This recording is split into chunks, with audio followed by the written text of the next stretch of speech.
तुर्की में 86 साल बाद जामिया मस्जिद आया सूफिया बहाल। इस्तांबुल की तारीखी मस्जिद में 8 अशरों बाद नमाज जुमा की अदायगी के रूह परवर मनाजिर। तुर्क सदर रजब तैयब एर्दोगान और आला हुकूमती शख्सियात समेत हजारों शहरियों की शिरकत। जगह न होने पर हजारों लोगों ने मस्जिद के अतराफ नमाज अदा की। मस्जिद में सुबह के आगाज से किरत, दरूद और दुआओं का सिलसिला जारी रहा। मस्जिद में दाखिले के लिए लोगों की तवील कतारें।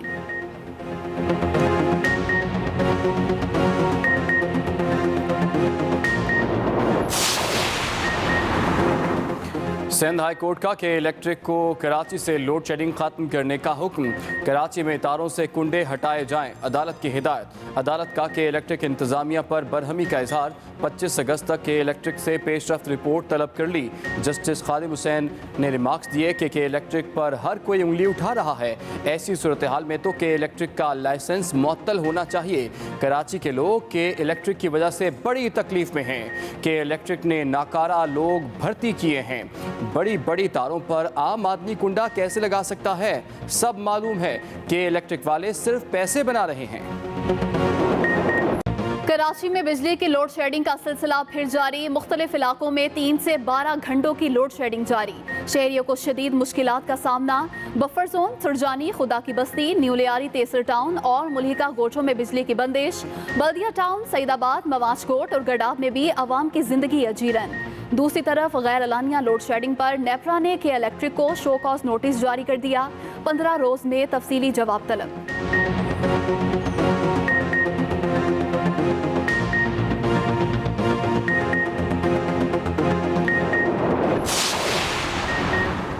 सिंध हाई कोर्ट का कराची में कचरा उठाकर रिपोर्ट पेश करने का हुक्म।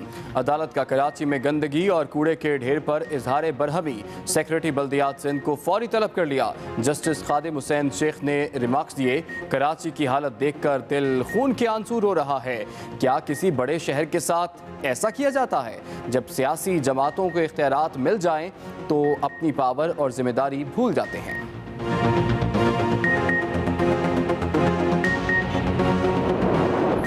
ICJ ने जब फैसला एक दे दिया, इंडिया वांटेड कि हम इसको ना माने अगर हम ये ऑर्डिनेंस नहीं लाते। आर्टिकल 94 है यूएन चार्टर का, वो एक अपॉर्चुनिटी थी इंडिया के जाने की, और इस ऑर्डिनेंस के करने के बाद इंडिया के वो हाथ हमने काट दिए। इस ऑर्डिनेंस ने कुलभूषण की सजा खत्म नहीं की।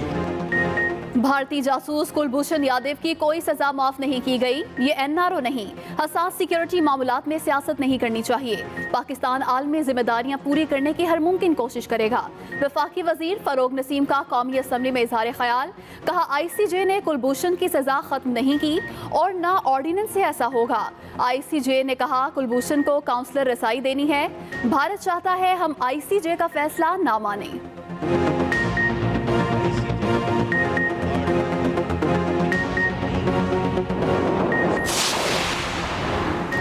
जाली डिग्रियों पर पायलट्स के लाइसेंसेस के लिए सहूलतकारी किसने की? वफाकी वजीर हवाबाजी गुलाम सरवर खान का सेनेट में इजहार ख्याल।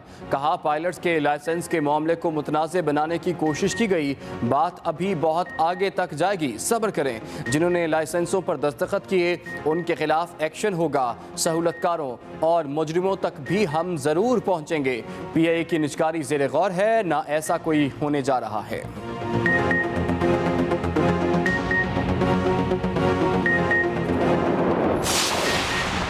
इस्लामाबाद हाईकोर्ट का ऑनलाइन गेम PUBG को फौरी तौर पर खोलने का हुक्म। जस्टिस आमिर फारूक ने PUBG पर पाबंदी के खिलाफ महफूज फैसला सुनाया। शुगर इंक्वायरी कमीशन रिपोर्ट कलअदम होगी या नहीं? इस्लामाबाद हाई कोर्ट ने शुगर मिल्स एसोसिएशन की इंट्रा कोर्ट अपील पर फैसला महफूज कर लिया। शुगर मिल्स एसोसिएशन के वकील के जवाब दलाइल मुकम्मल।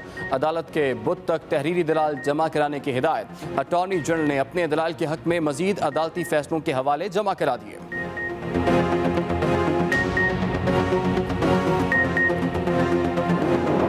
में कोरोना कोरोना वायरस में बतदरीज कमी का सिलसिला जारी। मुल्क भर में 24 घंटे के दौरान 1209 केसेस रिपोर्ट। मुतासरीन की तादाद 2,70,400 हो गई। एक दिन में 54 मरीज दम तोड़ गए। अमवात की तादाद 5,763 तक जा पहुंची। दूसरी तरफ मुल्क भर में ईद पर तमाम तफरीही मकामात मुकम्मल बंद रखने का ऐलान।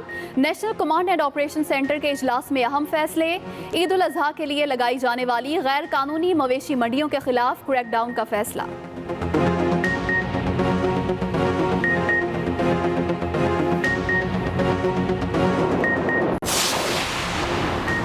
पंजाब हुकूमत का टीचिंग लाइसेंस जारी करने का फैसला। टीचर लाइसेंसिंग एक्ट जल्द पंजाब असम्बली में पेश कर दिया जाएगा। प्राइवेट स्कूल की रजिस्ट्रेशन भी ऑनलाइन की जाएगी। वज़ीर तालीम पंजाब मुराद रास का पंजाब असम्बली में इजहार ख्याल। पंजाब असम्बली में तालीम पर बहस के दौरान अपोजिशन का हंगामा। वज़ीर तालीम पंजाब की तकरीर के दौरान अपोजिशन अरकान का शोर शराबा। डेस्क बजाए राना मशहूद और अवैस लगारी को पॉइंट ऑफ ऑर्डर पर बोलने की इजाज़त ना दी गई।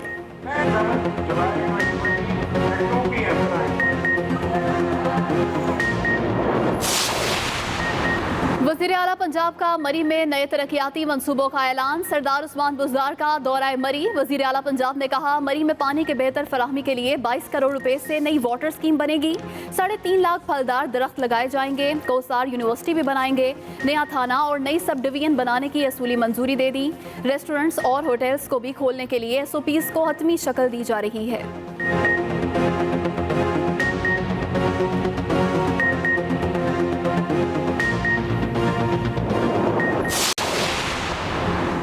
मुल्क भर में टाइगर फोर्स डे मनाने की तैयारियां। वज़ीर आज़म ने मुशावरत के लिए मुआविन ख़ुसूसी उस्मान डार को बुला लिया। मुल्क में 1 करोड़ पौधे लगाने के लिए रज़ाकारों के ताउन पर मुशावरत होगी। वज़ीर आज़म आज नौजवानों के लिए अहम पैगाम भी रिकॉर्ड करवाएंगे। टाइगर फोर्स एप्लीकेशन में ग्रीन सेल्फी का फीचर मुतारिफ करवा दिया गया।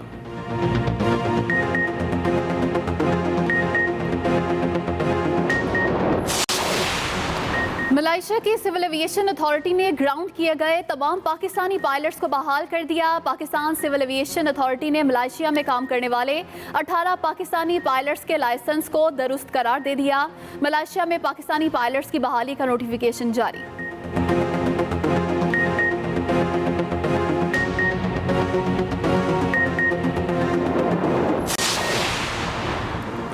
लाहौर में चक्की मालिकान की मनमानियाँ। आटे की कीमत में 2 रुपये फ़ी किलो इजाफा कर दिया।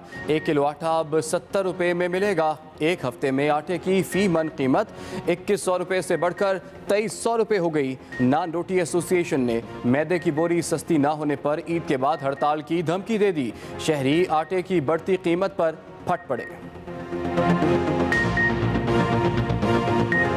गरीब आदमी आगे भूखा मरा था और जीने के काबिल नहीं छोड़ा इन लोगों ने। जो 700 रुपए का तेला था अभी 1000 रुपए पे पहुंच गया। इतना तो नहीं होना चाहिए। गरीब आवाम तक आटा सस्ता मुहैया करे ताकि वो 2 वक्त की रोटी आराम से और सुकून से खा सके। और मुल्क भर में मवेशी मंडियों की रौनकें बहाल। भाव ताव के दौरान खरीदारों और व्यापारियों में तकरार। किसी ने जानवर खरीदा तो कोई कीमतें सुनकर ही वापस चला आया। कराची सुपर हाईवे पर लगी मवेशी मंडी में खूबसूरत और फरबा जानवरों की आमद का सिलसिला जारी। आया सूफिया बहाल। इस्तांबुल की तारीखी मस्जिद में 8 अशरों बाद नमाज जुमा की अदायगी के रूह परवर मनाजिर। और इस वक्त तैयब और दवान तलावत कर रहे हैं।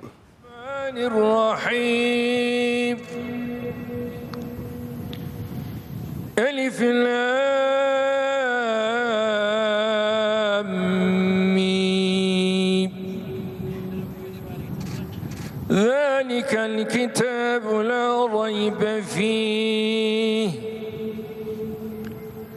हुदन लिलमुत्तक़ीन अल्लज़ीना युमिनून बिल-ग़ैब व युक़ीमून अस्सलात व मिम्मा रज़क़नाहुम युनफ़िक़ून वल्लज़ीन युमिनून बिमा उन्ज़िल इलैक व मा उन्ज़िल मिन क़ब्लिक وبالآخرة هم يوقنون أولئك على هدى من ربهم وأولئك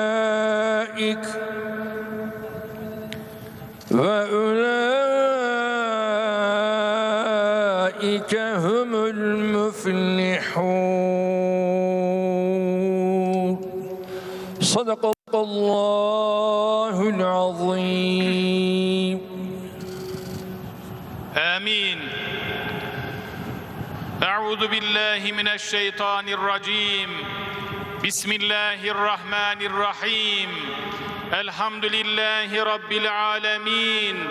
والصلاة والسلام على رسولنا محمد وعلى آله وأصحابه أجمعين. اللهم ربنا يا ربنا تقبل منا إنك أنت السميع العليم وتب علينا يا مولانا إنك أنت التواب الرحيم واهدني واهدنا ووفقنا إلى الحق وإلى طريق مستقيم ببركة ختمات القرآن العظيم وبحرمة حبيبك ورسولك الكريم. واعف عنا يا كريم واعف عنا يا رحيم واغفر لنا ذنوبنا وذنوب آبائنا بفضلك وجودك وكرمك يا أكرم الأكرمين ويا أرحم الراحمين. اللهم زينا بزينة ختمات القرآن وأكرمنا بكرامة ختمات القرآن وشرفنا بشرافة ختمات القرآن وأدخلنا الجنة بحرمة ختمات القرآن. Ey yerlerin, göklerin ve bütün mevcudatın Rabbi, Yüce Rabbimiz, şu anda ellerimizi senin rızan için kaldırdık. Bizleri dergâh-ı uluhiyetinden boş çevirme Allah'ım. Yurt genelinde milletimizin okumuş olduğu binlerce hatmi şeriften ve bu cami-i şerifte okunan Kur'an-ı Kerimlerden, Sure-i Celilelerden hasıl olan sevabı evvelen bizzat Hulasa-i Kainat, iki cihan serveri, başlarımızın tacı, gönüllerimizin ilacı, sevgili Peygamberimiz Hazreti Muhammed Mustafa aleyhissalatu vesselam Efendimizin mübarek, münevver, mutahhar, aziz ruhu tayyibelerine hediye eyledik. Sen vasıta eyle Allah'ım. Ya Rab, hasıl olan sevabı bütün peygamber-i izam, ulema-i amilin, sülehâ-i salihin, şühedâ-i şahidin, bütün geçmişlerimizin ruhlarına hediye eyledik. Kabul eyle Allah'ım. Ya Rabbel Alemin, bundan 567 sene evvel İstanbul'u fetheden, Ayasofya Camii haline getiren, başta cennet mekan İstanbul'un Fatihi Fatih Sultan Mehmet Han olmak üzere Akşemseddin Hazretlerinin ve fethe katılan bütün askerlerimizin, şehitlerimizin, gazilerimizin ruhlarına hediye eyledik. Kabul eyle Allah'ım. O günden bugüne Ayasofya Camii'nde hizmet eden, imamından müezzinine, ulemadan ders veren bütün hocalarımıza, hepsinin ruhlarına hediye eyledik. Sen kabul eyle Allah'ım. Ya Rab, bu caminin bu hale gelmesine vesile olan Mimar Sinan Hazretlerinin ve tüm mimarların ruhlarına hediye eyledik. Vasıta eyle Allah'ım.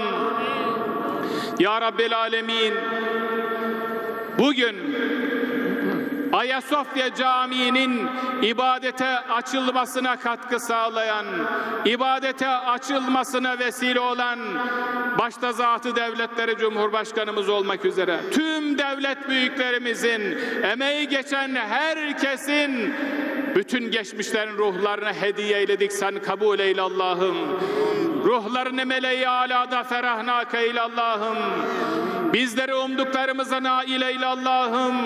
Korktuklarımızdan emin eyle Allah'ım. Ayasofya Camii Şerifinin ilelebet kıyamete kadar ibadete açık olmasını nasip eyle Allah'ım. Ya Rab, bugün 86 yıldır büyük bir hasretle beklediğimiz Ayasofya'mızın ibadete açılmasının sevincini yaşıyoruz. İlahi, bu sevinci gönüllerimizde ve ülkemizde daim eyle. Bir daha bu ulu mabedi mahzun ve milletimizi de burada ibadet etmekten mahrum eyleme Allah'ım. Ya Rab, Ayasofya Camii Şerifi'nin derununda taşıdığı manaları yeryüzüne egemen kılmak için büyük bir inanç, heyecan ve özveri ile çalışmayı bizlere nasip eyle Allah'ım. Bizlere nimet verdiğin ve aziz kıldığın kullarından eyle Allah'ım. Bizleri zalim olmaktan da, mazlum olmaktan da muhafaza eyle. Zalimin karşısında, mazlumun yanında olanlardan, iyiliği emredip kötülüğü nehyedenlerden, hakkın tarafını tutanlardan, adalet, ahlak ve merhamete çağıranlardan eyle Allah'ım. Ya Rab, asırlardır yüce dinimiz İslam'ın yolunda insanlığa hizmet etmiş, çaresizlerin umudu, mazlumların sığınağı, kimsesizlerin hamisi olan aziz milletimizi ilelebet payidar eyle, izzet ve kudretini daim eyle Allah'ım. Ya Rab, huzur ve kardeşliğimizi bozacak her türlü dahili ve harici düşmanlardan milletimizi, memleketimizi, ordumuzu, yurdumuzu, alemi İslam'ı halas ve emin eyle Allah'ım. Ezan dinmesin, bayrak inmesin, vatan bölünmesin, namusumuz çiğnenmesin diye en aziz varlıklarını bu yüce değerler uğruna feda eden, Bedir'den Malazgirt'e, Çanakkale'den İstiklal Harbi'ne, 15 Temmuz'dan bugüne bütün şehitlerimize rahmet eyle Allah'ım. Gazilerimize sağlıklı, hayırlı ömürler nasip eyle, vefat etmiş olanlara rahmet eyle Allah'ım.